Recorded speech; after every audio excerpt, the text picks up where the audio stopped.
Okay, so I think we could already start with the introduction, and then hopefully more people will join also once we start the presentation. So today we're going to talk about rated power stats, specifically focusing on geographical analysis of key trends. As you can see, we are two today. I'm Pascale. I'm the product marketing manager at Rated Power. And my name is Álvaro, and I work as a technical advisor for the Latin region in the customer success team for RatedPower as well. Thank you, Álvaro. So also just to give you a heads up, the presentation, we're going to have it for around 25-30 minutes, and then at the end we're going to have maybe 15 minutes for Q&As. So please make sure that any question you have, you include it in the question box that you see, not in the chat, just to make sure that we have visibility to all the questions. Thank you so much. So today we're going to be talking about some industry highlights in the renewable energy sector. Also, we're going to view some challenges and top trends, and then Álvaro is going to walk us through the software to also focusing on some of those trends and challenges. And as I mentioned, we will have time for Q&A at the end. Before I start talking in details about those different sections, I just wanted to share with you that in our presentation, all the data and information you're going to see are based on 3 different sources. The first one is our own trends report. A few weeks ago, it was live, and that was our 4th edition. We had around 100 participants from 30 different countries, and people who participated are experts in solar, wind, BESS from different companies and different backgrounds. And they have many years of experience. Around 30% of them have more than 50 years of experience in the industry. Also, we used some of our own software data to show you some usage trend and preferences insights. And we also relied on some third-party data from renowned outlets like European Commission, Bloomberg, and others. So now we can start with the first part, which is about, in general, about the industry highlights. We are all here today because we all know that the renewables industry has been booming for some time, and it is planned to continue on doing so. But just to give it a bit more, Álvaro, do you mind muting yourself, please? Sure. Thank you. No worries. Thank you. So yeah, so just to give it a bit more numbers to what we all know. So in the US alone, more than $270 billion were invested in the 18 months since the introduction of the Inflation Reduction Act law back in 2002. If we move on to Europe, around the end of 2023, the European Union increased its renewable energy consumption objective from 32% to 42.5% for 2030. So the projections are quite high, more than 10.5%. And the COP28 conference in 2023, global leaders agreed to triple the global capacity of renewable energy by 2030 as well. And they agreed to move away as much as possible from fossil fuel. Now we know that there are lots of trends and the industry is booming, but this also gives some space to some challenges. What you see here is basically a graph showing from our trends report, showing the main challenges that different experts in the industry are facing. So as you can see, the first one is grid saturation and instability, followed by permits and regulation and skilled personnel. There are others as well, like land availability, lack of government incentives. But for the purpose of this webinar, we're going to focus on the first 3 ones and talk a bit more, give a bit more data around them. So to go a bit more in detail, when we talk about grid saturation and instability, in Europe, around 40% of the distribution grids are over 40 years old. If we look at the US, it is projected to have an increase in electricity transmission systems by 60% from now to 2030. And China, for example, in 2024, there was also a projection that, or a dedication of $70 billion to be invested only in renewables. And a last point here that I wanted to mention is about South America, where specifically for the BESS market, the compound annual growth rate is more than 9.5%, will be achieved by 9.5% by 2029. So we can see that these numbers are all quite big and across, it's kind of global across the different countries. As for the next challenge in terms of permits and regulation, we saw data shows that the waiting time for grid reinforcements permits, for example, in Europe, is between 4 to 8 years. But even it's higher, between 8 to 10 years, when we talk about bigger projects and with higher voltages. If we want to take the example of Spain alone, there are more than 43 gigawatts pending construction approval. 80% of those are just for solar PV and 20% are for onshore wind. Now moving on to the third one, which is also a big one, the shortage of skilled labor. So it is projected that globally, there is like around 30 million new jobs that will be created in clean energy by 2030. At the same time, also the projection said that there will be a shortage of around 7 million by 2030. And the biggest gap here that is being that people are talking about is around solar sector. So the biggest gap in skilled personnel is in the solar sector.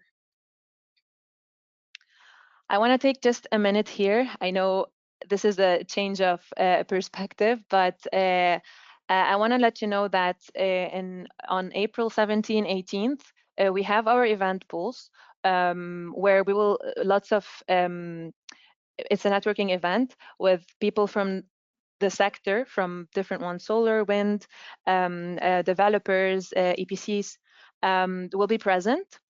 We will have different talks, experts talking about different topics and panels. And I'm talking about this now because one of the panels will actually be dedicated to the challenges and opportunities in the renewable sector. So it's going to be quite an interesting, there will be quite interesting topics, very current.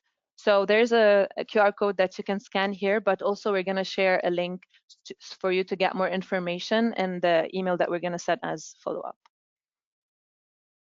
Okay, the next part I wanted to talk about is around the top trends. So here I wanted to focus on 4 different things. First of all, the countries with biggest potential of growth in renewables, monofacial versus bifacial, string inverter versus central inverter, and BESS usage. The information that you're going to see is based on information and data we gathered from our software, but also from the trends report. So when we talk about the countries with the biggest potential, you can see that on top of the list is the United States, but following that very strongly is China. It's growing really fast. Then you can see Germany, Spain, and different countries from different regions in that list too.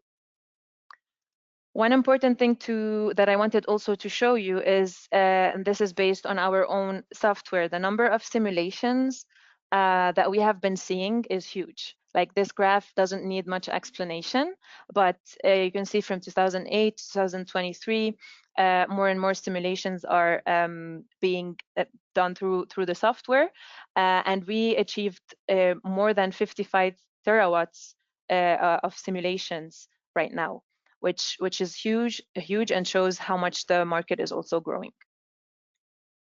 When we talk about module type preference, bifacial versus monofacial modules, you can definitely see a big trend, shifted trend from monofacial back in 2019 to bifacial here in orange in 2023.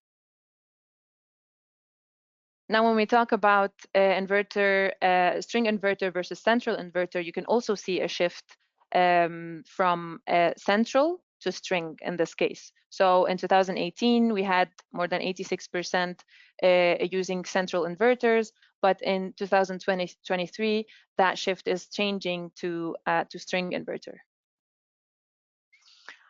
And last but not least, BESS.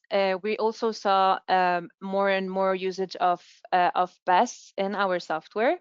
So there was like let's say an increase of around 15% of projects simulated with BESS compared from 2022 to 2023. And obviously, this is a trend that is gonna keep on growing. Okay, so now I'm gonna stop presenting and my colleague Álvaro is gonna take the lead to walk you through a bit the software and connect what we have been talking about, mainly the trends as well, with the software. So Álvaro, we can see your screen. Okay, Pascal, thank you very much. So you can see my screen right now? Yes, exactly. Okay, perfect. Yeah. So I think Álvaro, I think maybe it would be good as a starting point to show a bit the participants how can they use the software, or how can they choose the different locations within the software, how can they shape the different projects and all of that. So this is kind of related to the first trend that we're seeing, that we saw and we talked about regarding geographical areas. Yeah, okay, thank you very much. So this is the project we have created for this webinar, and in order to give a software overview to all this presentation, we're going to see how we can help these trends and face the challenges. And the first thing we need to know is that for this webinar, we have simulated a project in Chile, as I'm part of the LATAM region, but just by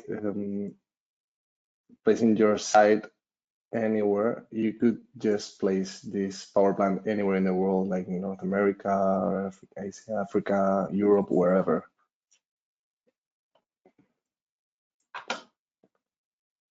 Yeah, and just by clicking there and placing your site, yeah.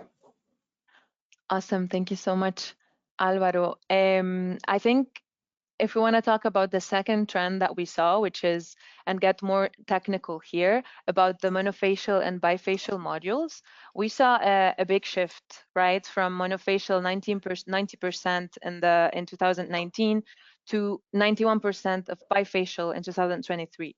So what do you think is maybe the trigger of this big shift in usage?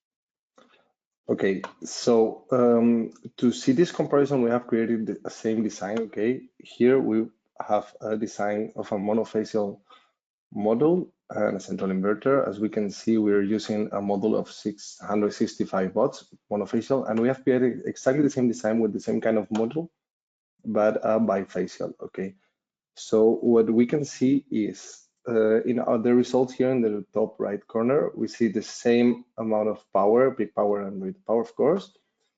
But we can see that the energy production has increased, also the performance ratio, and the total price of the power plant is a bit higher, while the LCOE is a bit lower. What does this mean? It's not only that it has a longer lifetime, but while we get to the comparison, we can go to our comparison tool. And we have here both designs, okay? One made with the bifacial model and another one with the monofacial model. What are we seeing? Higher energy, higher total price, but a lower LCOE. So it's normal that the trend is by using a bifacial model. Also, it's important to mention that while going to the documentation we are generating with the software, we could download the energy yield report, okay? That I have it already here. And by going to the point number 7 of energy yield results, we see that in this design, we have a bifacial gain of only 3%. What does this mean? Normally with the bifacial model, you can get up to a 15%, maybe in between 10 and 15%. And only with a 3% is already worth it, as the LCOE is lower. So yeah, it makes sense that bifacial model is being a trend right now. Thank you so much. It's nice to see it in also a visual way. And I think we also saw a similar trend that we have talked about in inverter structure, right? So we saw that, but we also saw that the only exception, like there's a trend of moving to more like from central to string, moving more to string, but with projects that are larger than 100 megawatts, this is not really the case. So for example, in countries like Australia, Chile, and the US, with bigger land availability and large-scale projects, there's a higher usage of central inverters. Yeah, okay. So in order to see this comparison, we have done now the same design, setting the same amount of peak power, but doing with a central inverter and a string inverter. What we've seen by contacting our clients and this trend report, we know that one of the most important things the string inverter will give you is in terms of maintenance. Okay, the plant availability will be higher, given that if you have any issue with one of the inverters, you are not losing all the energy from one huge central inverter. So even though it has more losses, we've done the same comparison here with the central inverter and the string inverter we can see here. And we see that the LCOE is higher. But yeah, so the point of using the string inverter will be in terms of maintenance. And also we have done the same design, but as you can see here, there are some parts of the design that we cannot use, some parts of the land, okay, because the central inverter will need way more land to achieve and to fulfill a full big central inverter. So if we place the string inverter and we try to maximize the power, even we are getting here 39 megawatts of peak power, we could get up to 41.6. So one of the challenges we have seen in our trend report is the lack of land availability. With the usage of a string inverter, we will be facing this challenge as well. So yeah, as well, it's normal that it's a trend that is coming up. Awesome. Thank you, Álvaro. And of course, one last thing that we cannot not talk about, which is BESS, the storage, right? So I think it would be interesting maybe to walk the attendees through that and see what we also offer in there. Yeah, of course. Thank you very much, Pascale. So right now, Rated Power, we can go to the BESS tab, and it directly takes you to our BESS layout. And we will have two options, okay? First of all, it's important to mention that we would have the option of installing an AC BESS type and also a DC BESS type. And then we're going to see how each of these is configured, and how we can apply maybe this solution to different kind of challenges. So the first challenge we've seen is the grid instability. And as we all know, the AC BESS has always been the solution for this grid instability and the frequency regulation issues, as it used to have this fastest response. So in the solver, we'll just need to draw an area wherever we want the solver to install our AC solution. We can tell the solver how big we want the inverter to be, the power of this power conversion system. Then we will tell the solver the capacity of our containers. And once this is all settled, we just have to say how many hours, like the supply cycle duration, of course, and the capacity of our storage system. And just by doing that, the solver will be able to install this AC solution. And on the other hand, we would have the problem of the permits and regulations. And as we've seen in our trend report and by talking to our clients and everything, we've seen that the DC BESS solution could be an option to face this. So the first thing we've seen is there is no area, of course, because right now the software is installed all containers inside power plant. And this is why this is an option to fix this permits and regulation solution, as you don't have to go through all the administration procedure of another area. And it will also be good to face the problem of the lack of land availability. The way of configuring it would be the same. First of all, we will need to set the DC-DC converter. And once this is set, it's exactly the same. We check the capacity of the containers, and when this is set, we get to the BESS requirements. First, the hours of cycle duration and the capacity we want. In this case, we are having 4 power stations with storage systems. So as we have here, these 4 power stations with 2 containers each. These 2 power stations don't have storage system, as we said, only 4. Yeah, that's all about BESS. If anyone is interested about the differences between these AC and DC solutions, we have a webinar also hosted by my colleague Altair from the technical support team as well, that we will also send in the email that's following up this webinar, which is very interesting, and I encourage you to see it there.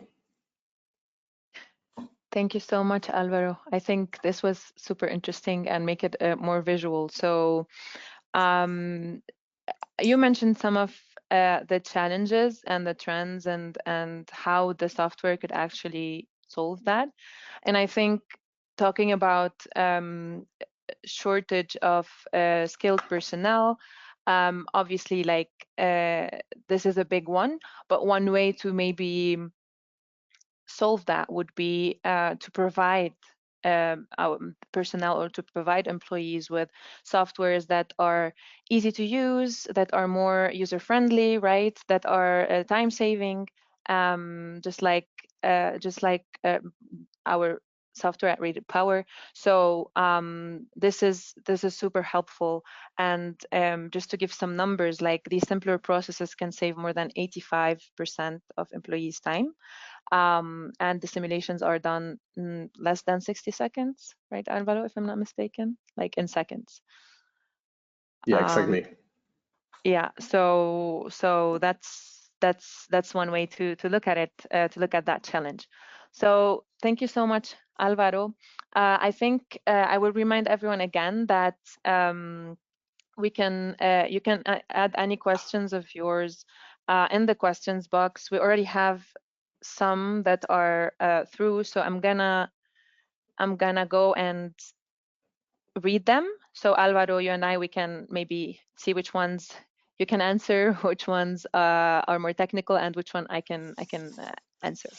So the first question I see here is, what new functionalities can we expect to see in the software next? Okay, great one.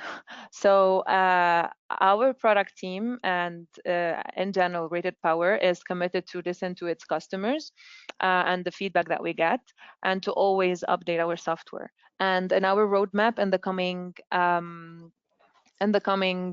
year, let's say, or so, we want to launch the best power factor, taking into account electrical losses, reactive power consumption, etc.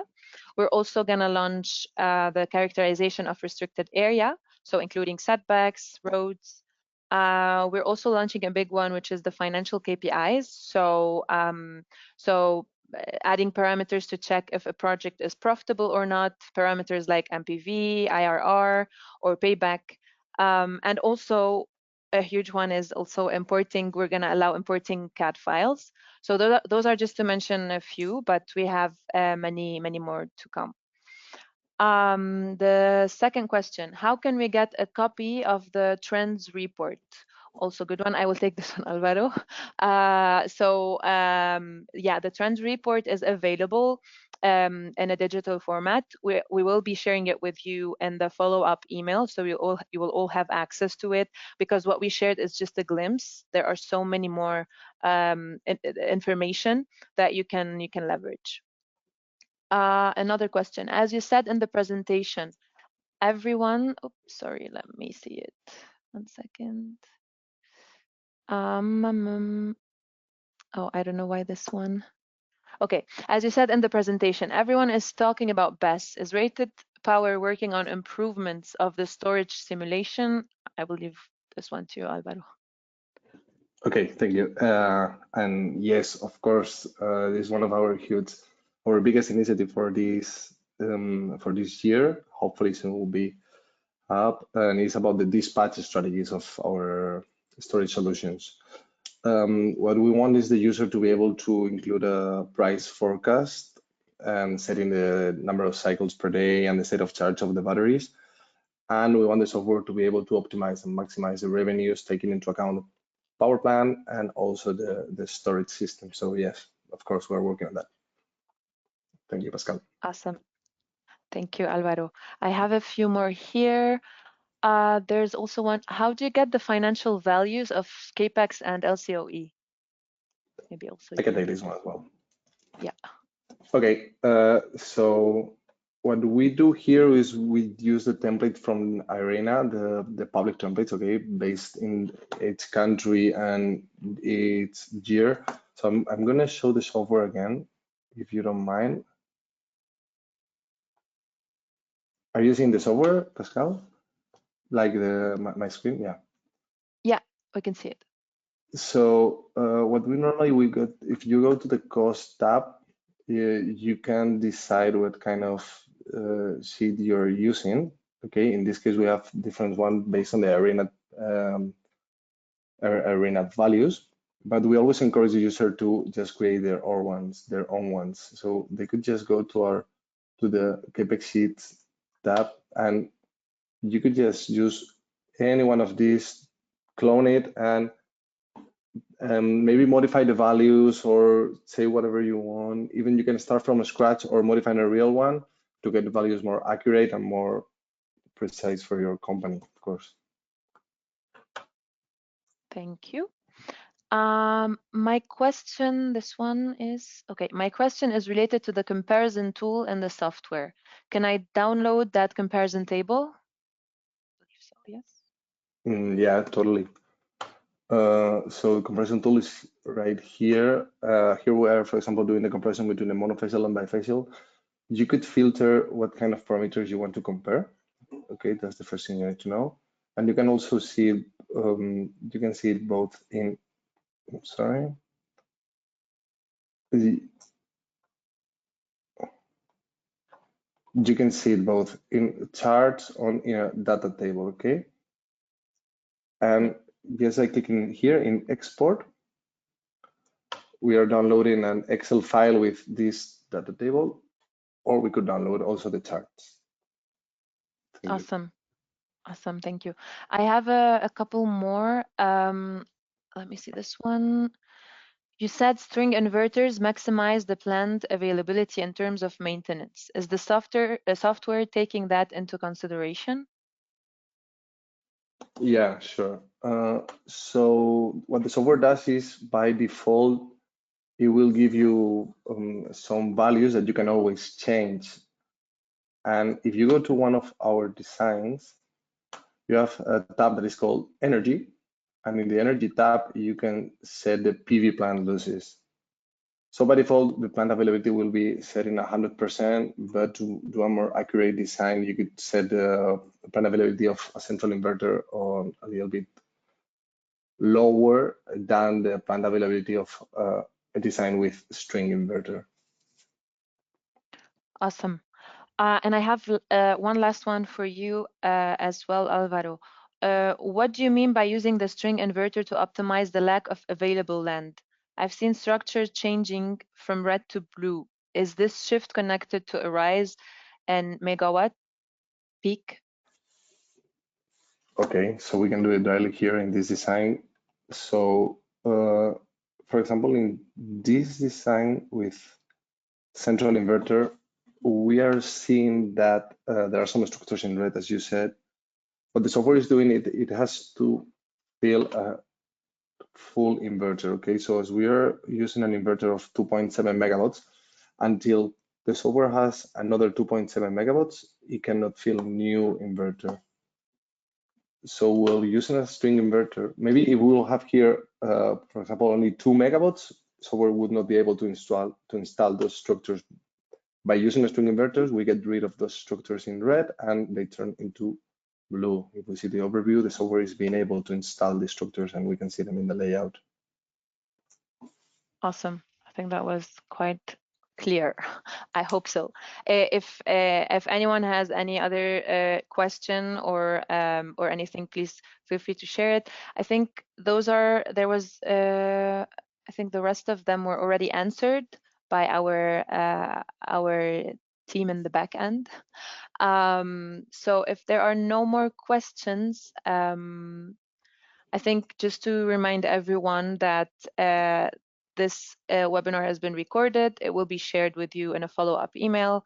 Also, we're going to share the trends report. You will have access to that.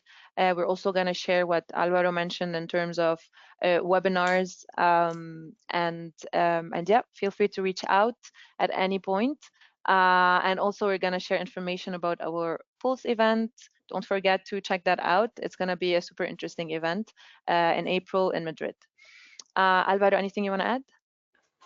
No, thank you very much. Thank you, everyone, and I hope it was useful. Thank you, everyone, for attending. Ciao.